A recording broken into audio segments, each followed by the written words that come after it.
following Four Aces production is for mature audiences only.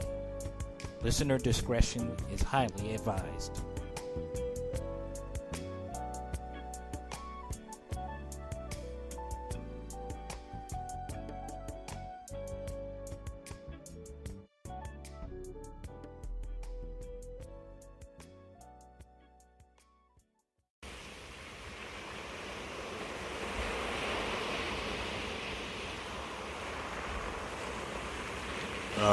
Kicking back on this summer breeze.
Welcome to Double K's Classroom.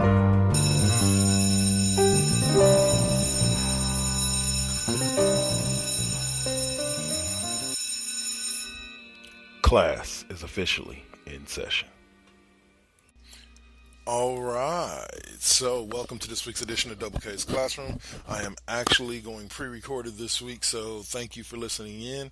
I'm going pre-recorded probably because of the fact that the FU Wrestling podcast, for its final episode of the year and its year-end recap may go a little over.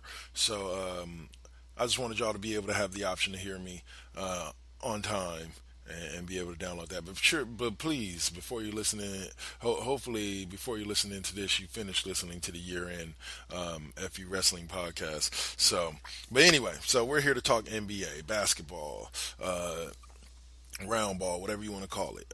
NBA has been thriving this year with a lot of competitive balance, as some would call it, because the Warriors are not dominating the league as they have in previous years. There are some that would say that this isn't the same Warriors team, but I say that if you've watched this Warriors team for the past 5 years, they've always had a rough patch at some point during the season. A stretch there, they never lost two straight. This is only the second or third time in their career under Kerr that they've lost multiple back-to-back games multiple times in the season. After that last night, that overtime loss to the Blazers, and that Christmas Day ass whooping they took from the Lakers, which I don't think was really that indicative of what the Lakers are going to be in general, like even with LeBron James. I think it was a game where the Warriors came in thinking that, these are the same old Lakers, and they weren't.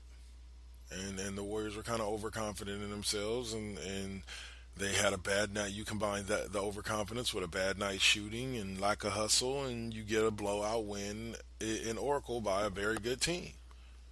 They underestimated the Lakers, bottom line. But will Steve Kerr allow them to underestimate the Lakers again? No, I don't think so. And I think last night's game in Portland proves that the Warriors are attempting to make the adjustments to be able to get better. Like they're looking to make those adjustments, and I think that there will be even more adjustments. The Warriors may end up a third or fourth seed, but there's going to be more adjustments when Cousins hits the floor here in about the next month or so.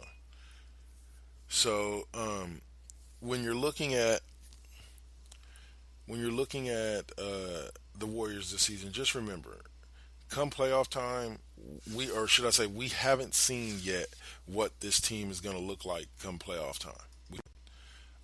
This team could be a team in shambles trying to figure out its way come playoff time. This team could be a juggernaut having won like 15 straight games heading into the playoffs. I could see it going either way with this team. But this Warriors team. I can guarantee you this: there is still about an 80 to 90% chance that this Warriors team will be the team lifting the chip at the end of this season for the third year in a row. But I would say this to those who say it's unfair, it's unbalanced, competitive balance, blah blah blah blah blah. It was a weak move for KD to go to Golden State. How is there not competitive balance? For the past 2 years, the Warriors have had to battle for that first spot. They didn't come easily. The Rockets won 65 games last year. The Warriors won like 63. This year Denver's on pace to win close to 60, and the Warriors are only on pace to win 55. People got to understand that there's always, from day one, from the first chip that they won, there's always been challengers to the throne. Multiple challengers. It's not like this Warriors team is stood alone. Yes, it's felt like that because they've had a roster good enough to do so. But it hasn't really been that way. If you really look at the league, there's always been teams that were able to challenge the Warriors. The Cavs for a good 4-year stretch. The Spurs. In the early days of this run, the Clippers. There's always been challenge. No matter how good the Warriors' records have been, there have always been at least 1 to 2 to 3 teams that could be a potential threat to them. And I think that by saying that there's no competitive balance, by saying that it takes away from what the Warriors have really done. I'm going to address this kind of point by point, which is why this is probably going to take up the first half of the show. We'll get to the rest of the NBA in the second half. But this Warriors squad has come together over the past 8 years. This Warriors team has come to be what it is over the past 8 years because of the mind of Joe Lacob and Gruber and Bob Myers. Because of the vision that they had back in 2010. A lot of people don't know this, which is why I keep telling people that LeBron had absolutely nothing to do with why KD chose to come to Golden State. The management did things in a way that was logical. They went out and drafted the right players to put together a team. And yeah, they struggled to find decent coaches to begin with. To coach these guys. I believe they brought back Don Nelson for a few years, and then right before Curry came in, they had a couple other coaches, and then they bring in the incomparable Mark Jackson.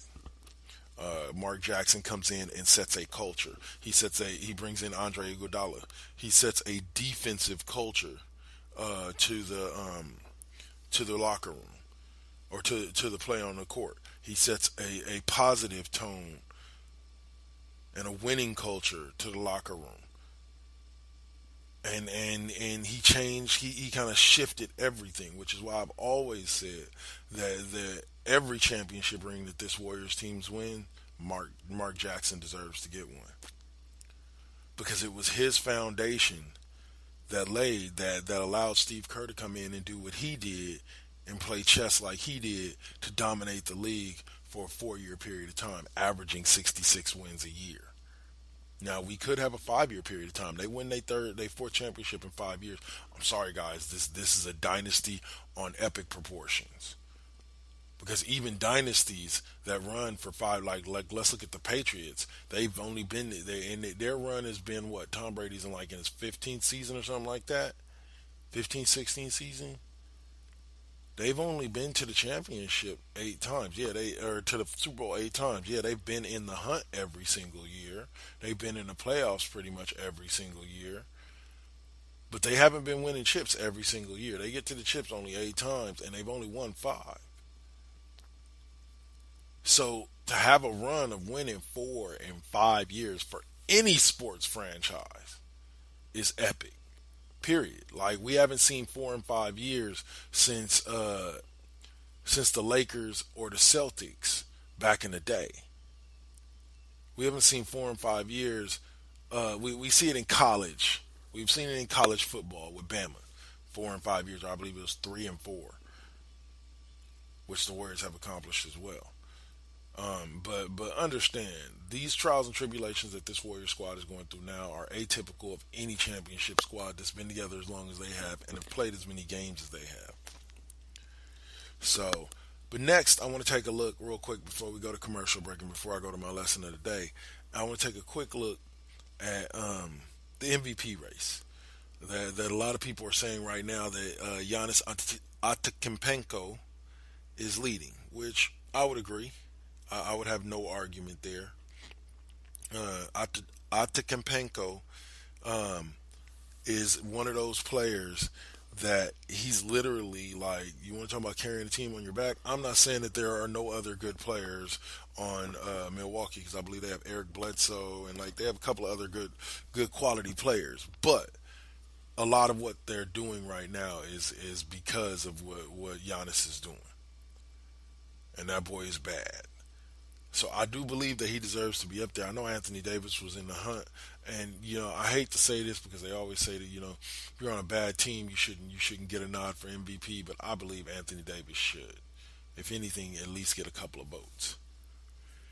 Even if he doesn't win the MVP, he should at least get a couple of votes. LeBron deserves similar credit too, but the LeBron effect is just taking effect. And I'm not saying the man shouldn't deserve credit for it. I'm just saying, you shouldn't throw MVPs at him for basically what's supposed to happen when a player of his caliber steps on the floor. I'm not saying that LeBron, like I said, I'm not saying he's not one of the greatest players to ever play. I'm not saying that he's not in the GOAT conversation, even though I don't think he's as close to the top as everybody wants him to be. I'll use a saying like this before I move on. If all else is equal, then chips are the tiebreaker. Always has been. It's not that we focused more on chips back there. It's just a matter of when you look at the games of each of these great individuals, they both had skills that were beyond that of everybody else in the league. They all had LeBron, Jordan, Bird, Johnson. These guys all had skills beyond that of almost everybody else in the league outside of their peers. And the same thing with LeBron James and Michael Jordan. And so when all else is equal, which it is with those two, because there are advantages that LeBron has that he should have being the bigger of the two guys, and there are advantages that Jordan had that he should have for being the smaller of the two guys. So when you take that, it's kind of a mashup that balances out. And when all else is equal, chips are what matter. And Jordan went 6 for 6. LeBron is 3-9. Yeah. LeBron's gone to twice as many finals as Jordan. Woohoo! What the fuck does it matter if you keep getting there and losing? That's like saying the Buffalo Bills run of 4 straight Super Bowls, but they lost every single one. Deserves to be considered one of the greatest dynasties. No, you can't even qualify for the dynasty conversation until you have a chip. Chips matter. There's a reason for that. They're difficult to come by no matter who you have on your team. The San Francisco 49ers between 84, 85, and 1995 was probably one of the most stacked teams in football for fucking 10 consecutive years. Did they win 10 consecutive championships? No, they didn't. So don't give me this bullshit about easy road. Every championship is a hard road. Every championship run has its trials and tribulations. And not every championship run is a Cinderella team that you didn't expect to win the championship. Sometimes, yes. Sometimes at the beginning of the season, you can get it right and say this team is the team that should win the chip because they have all the right pieces in place to win the chip.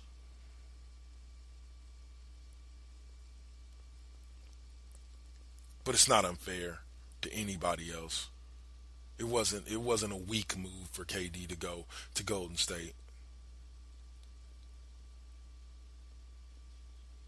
Okay, it wasn't a weak move because he made a business decision. It was a business decision. If Golden State had just come off a 23 win season, y'all wouldn't be saying shit.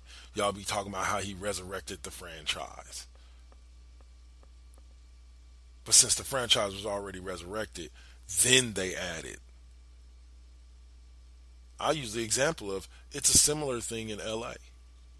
It's part of the reason why LeBron went to LA. It's a similar thing in LA. They had a good young core, won 35 games, and I truly believe would have had at least a 10 to 15 game improvement this year, and possibly could have gotten to that 48 to 50 win and ended up 7, 8 seed in the playoffs. This was a quality. Now LeBron lifts them up to being like a 6 seed, but this was a quality squad from the get go. I'll get back to more of that when we come back. I'm going to go ahead and do my lesson of the day right quick, talk a little football with y'all, and then we'll get back to some basketball. Y'all listening to Double K's Classroom right here on the 4 Aces Presents Radio Network, Spreaker.com, iHeartRadio, and Spotify.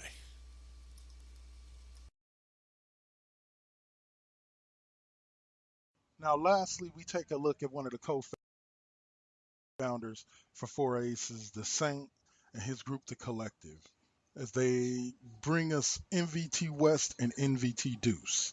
First up, we'll have MVT West.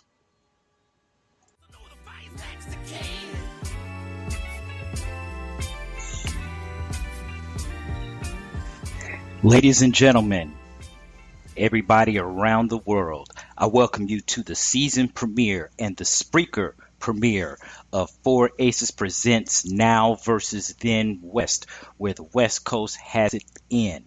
My name is Christopher T. Williams, aka The Saint, and tonight on this premiere episode, we are going to be getting it in with the one and only first all-female hip-hop group to ever exist in the history of hip-hop, and I am talking about Cheryl the Pearl, Blondie, and Angie B, aka Angie Stone, and I am talking about The Sequence. Tonight we're going to get an in-depth interview with these ladies. They are going to tell you their story from the beginning. They're going to let you know what it's...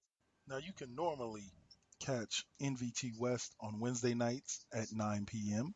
The next show you can catch pretty much at random on any given night between 9 and midnight on the 4 Aces Presents Network, and that's NVT Deuce.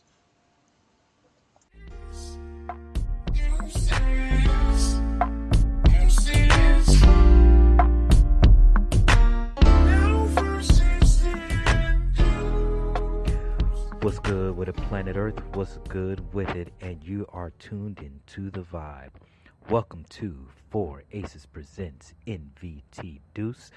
I'm your host of the evening. As always, I am the Saint, and tonight it's just another Saturday night conscious storm. It's a little breezy outside here in the great city of Sacramento, California, but we're going to do what we can to keep you warm if you're a little bit cold. And for those back east that are listening to us on the late night, we appreciate it and we welcome you to the vibe, as always.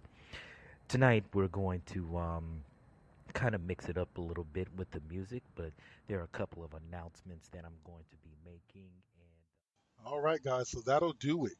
MVT Deuce, like I said, you can find them on random nights from Tuesdays to Saturdays to Thursdays. Just keep an eye out for MVT Deuce, MVT West, right here at the 4 Aces Presents Radio Network on Spreaker.com/user/4 Aces Presents. 12 different shows, one unique voice. I'm Double K. We'll catch you next time. Peace.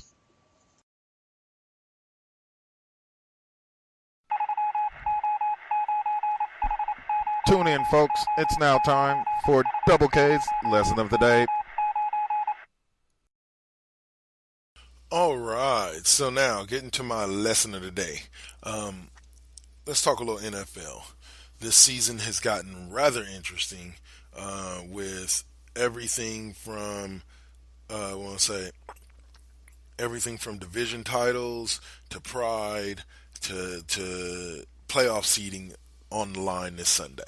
I'm happy to see it like this. The league is thriving right now, and that's a good thing. Despite all the controversy and all that, just through good football, the league is thriving, and I can't be upset with that at all.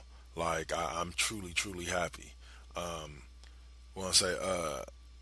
Other than that, when I look at the balance of how everything's going, I want to say that my early favorites to reach the Super Bowl are the Chargers. I want to say the Rams, but I'm thinking it's the Saints. I think we're going to see Chargers-Saints in that dome. And that's just an early prediction. This may change. I got my 2 playoff editions coming up on January 11th and the 25th. So I'll probably be altering my opinion as we move forward, and I reserve the right to. But for right now, I think the Saints and the Chargers are likely to reach the end. But needless to say, it's been a great season. You had Adrian Peterson kind of rounding out and returning to form, getting to what is it? Getting to 1,000 yards this season, been balling out in Washington. Had Washington in the division lead for a little bit till Alex Smith went down. I think Washington basically wins the division, even with as hot as Dallas got, if Alex Smith is still around. I think bad quarterback play is what cost them the division title this year. But that being said, I know I said that a bunch, but sorry about that. Sorry, but yeah. So when I look at it, I tell myself that it's been a long, strange year. The San Francisco 49ers won 2 out of 3 games this past couple of weeks. Nick Mullins out there looking like Jimmy Garoppolo, and tossing the ball all over the place and proving that the 49ers are something to be afraid of, because that defense is about middle of the league. I think that was one of my predictions, was that their defense would be pretty damn good this year, and they have been. They're like I think they're top 10 against the run, top 15 against the pass, top 15 in overall points allowed, top 15 in overall yards. Like they're a solid squad. 100%. So watch out for them 49ers next year when they get back McKinnon, when they get back Garoppolo. I think Mullins has supplanted Beathard for that backup spot, because Mullins has gone 2-2 in his, or 7 starts, or 2-5 or something like that, or 3-5 or something like that in his 7 starts, and Beathard was 0 for something in his starts. I don't know, but I just know that, to me, Mullins should be the backup, and Beathard, love your brother, but it may be either time to go 3rd string or move on to another team. Maybe the 49ers can trade him somewhere to a team that needs a quarterback on draft day. But we'll see. At this point, the Niners look like they might be getting the 2 seed, or the 2 pick, actually higher than the Raiders. But that's just because of strength of schedule, with teams being tied, so on and so forth, for record. But I would love to see the 49ers upset the Rams. I doubt it'll happen this Sunday. But if they can, it would be nice, just like they did last year. Beat them the second time around. We'll see. But that's been my lesson of the day. Not really much lesson to it. Just me expressing my opinion about the NFL season so far. I hope y'all have a great new year. My next episode won't be until the 11th. So happy new year for right now. And yeah, let's get back to that commercial break. Let's hear from VFU and Dutch right here on Double K's Classroom. Tune in, folks. It's now time for Double K's Lesson of the Day. Hey, listener. Dutch here from Voice from the Underground, the podcast. My co-host and I want to invite you to check out our little corner of the podcast verse. At Voice from the Underground, we talk about all the crazy happening around us and try to make a little bit of sense out of the nonsense with little to no results. If the idea of hearing three semi-intelligent, outspoken nerds talk about politics, social issues, current events, sports, movies, pretty much anything that we decide to talk about because, well, it's our show, appeals to you, grab your shovel and come on down to the underground, and then consult a qualified psychotherapist. Find us wherever you get your podcasts, just not where you buy your weed. Voice from the underground.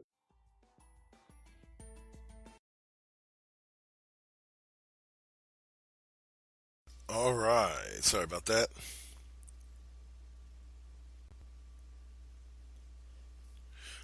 Sorry. Anyway, so yeah, looking back at the NBA, uh, the Eastern Conference is shaping out pretty interesting with Toronto sitting on the top. Toronto's got 2 wins over the Warriors this season, proving that once again the Warriors are vulnerable. So if the Warriors get to the finals, whoever they face, it will be a good, solid battle between the two. Let's see, if the conference finals turns out to be Denver and Warriors, it looks like they're going to be having a battle. I could see Jerkic and DeMarcus Cousins battling out in the low post. Let's do it. Like these teams are solid. Like I tell you, Milwaukee, we talked about Giannis. Indiana is solid. They're in the 3 seed right now. Philly's in the 4. You got Boston climbing with their recent wins over Philly, but then they got smacked by Houston last night. In the 5 spot in the East, you got Detroit sitting at 16-16. Now, see, here's where the East loses respect all the time. This is a consistent factor in the Eastern Conference. Normally, the bottom 3 teams in the playoffs hover around 500 or below 500. That's where the West trumps. Is that normally your top seed wouldn't even be a top seed in the West, and then this year they would, but normally your top seed wouldn't be a top seed in the West, and your number 8 seed is normally under 500. Your number at this point, your number 6, 7, and 18 is 500 or under. In the Western Conference, you got Denver leading again, swapping back and forth with the Warriors, who sit at 23-13. You got Oklahoma City sitting at number 3, who knew that they'd be the third best. You got the Clippers sitting at 20-14, a game above the Lakers at the 5 seed. So that would be an interesting first round matchup if the playoffs were to start today. Clippers-Lakers. Portland sitting at that number 6 seed. You would have Houston, Golden State in the first round if the playoffs started today, and Sacramento. Let me talk a little bit about the Kings. De'Aaron Fox and Marvin Bagley Jr. are turning out to be beasts. Willie Cauley-Stein is rounding out into the Mr. Fundamental. Well, not Mr. Fundamental, but the good player that I always knew he could be. And he's making the league pay. And I think those 3 as a young core have the ability to take that team places. Like, that's just bottom line. They have the ability to take that team places. And I hope to God that they do. Because the Kings, I said it a while back when the Maloofs were talking about moving the Kings. Nah. If the Kings left, I said that you can go back and check the tape. I said that if the Kings leave Sacramento, Sacramento deserves another team because this fan base is amazing. They go see that team no matter what. Kind of like the Warriors Oakland franchise, the Warriors in Oakland before they got good. That city loved them and embraced them and went to games and followed them and cheered for them and gave their hearts to them, which is why it hurts so much to Oakland people that they're moving to San Francisco. But it truly is a move back home for the Warriors. They're originally from San Francisco. I can't hate on a move back home. They gave Oakland 40 good years, and if they win one this year, 7 championships. 40 good years and 4 championships, which is more than they gave San Francisco. So I understand your uneasiness and your feelings, but they gave you good years. It's just like I told people about LeBron when LeBron first left Cleveland. He gave him 7 good years. Gave him 7 years to get it together. And they didn't. Dan Gilbert couldn't. The GMs couldn't. And so he left. I don't blame him for leaving. I'm not one of those people that hated LeBron for leaving. It is what it is. Now, people that want to tell me he didn't go form a super team in Miami, y'all just smoking crack. At that time, Bosh was a top 5 player at his position, Wade was a top 5 player at his position, and LeBron was the best player in the NBA. I don't want to hear it. So anyway, it's a league that, or the Kings are a team that have a lot of potential, and I would love to see them live up to that potential. I would love to see them add a superstar. Maybe KD goes there if he leaves Golden State. I would love to see that. KD goes to join those boys over there and teach them how to win. Get them in the hunt for a title. This is what the NBA has become, guys, whether you like it or not. The top players want to play with the top players so that they have the best shot at winning a title. Anybody who thinks that winning a title isn't the ultimate goal of every single player that steps on the NBA. Now, some care about how they do it. Others don't. I personally don't care how you do it because I know the ultimate goal is to win a chip. And I'm going to tell you this. If I have the opportunity to partner with 4, 5 of my homies on a venture that's going to make all of us millions, or I have the opportunity to get a startup with a bunch of nobodies over here and potentially make millions, potentially not, I'm going with my homies, and I'm going to make them millions. And I think every single one of you, regardless of competitive balance, is willing to do it. And when you break down Kevin Durant's decision to join Golden State, that's basically the up and down of it. Go with your homies and make millions and have fun while doing it, or go by yourself with a bunch of nobodies and have a 50% or have a 50% chance of failure. And it's not fear that drives you; it's comfortability. I don't understand how somebody can say that they wouldn't want to be comfortable and make millions of dollars. And I'm not talking about in the literal sense. I'm talking about basically the equivalent of winning chips is the equivalent to a businessman of making millions of dollars. Who wouldn't want to be comfortable while doing that? Who wouldn't want to enjoy doing it? Since when has life been about giving yourself the hardest struggle possible? Why? So you can say, I did it despite all these odds that I put in my own fucking way. It's the easy route in the sense that, yes, it's easier for him to win a chip with people like Steph and Clay and Draymond by his side. But an NBA championship is hard to win, regardless of how you win it. You still got to beat other good teams. You still got to go out and play 82 games just to qualify for the playoffs, to play another 16 to 25 games to win a chip. Those who want to say it was a snake move, believe what you want. The bottom line is history's going to show that this man's going to be a 3 if he comes back, possibly 4 or 5-time champion. And can't nobody take that away from him. This has been Double K's Classroom. This was my kind of NBA roundup, talking to you guys a little bit about how I feel about what's going on in the NBA. Hope you enjoyed this episode. Next week, I'm going to be back with K-Doubles, having Elston Harden on. He's going to be bringing 10 or 15 of his favorite songs, and we're going to listen to him, and he's going to give you some reasons why they are his favorite songs. And I'm setting you up to know him so that when we come back with another episode with him later on, a special episode, you'll know who I'm talking about. All right, guys, so see you next week for K-Doubles. See you in 2 weeks for Double Ks, doing the NFL playoff update. By that point, we should be in the divisional round, so I should have a lot to talk about. And y'all just keep on trucking, and I'll see y'all next week. Peace.